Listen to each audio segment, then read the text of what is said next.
हम मीनू झा प्रणाम करै छी समस्त मिथिलावासी के। एकटा उपनयन के गीत गाबो जा रहल छी। नीक लागत तऽ लाइक जरूर करब। धन्यवाद। जय मिथिला, जय मैथिली। मरबहि घुमथिन दुलरुआ बरुआ, पोथी ने पंडित लोक हे। मरबहि घुमथिन दुलरुआ बरुआ, पोथी ने पंडित लोक हे।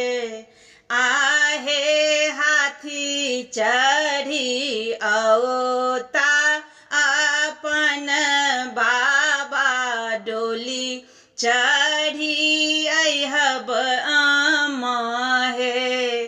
आहे हाथी चढ़ी औता अपन बाबा, डोली चढ़ी अइहब आमा हे। रथ चढ़ी औथिन देवलोक, और पितर लोक हे। आहे अब मरबा लागत सोहाओन, अंगना बधैया बाजे हे। आहे अब मरबा लागत सोहाओन, की अंगना बधैया बाजे हे। मरबहि बैसली अपन दादी, जांघ चढ़ी दुलरुआ बरुआ हे। मरबहि बैसली अपन दादी, जांघ चढ़ी दुलरुआ बरुआ हे।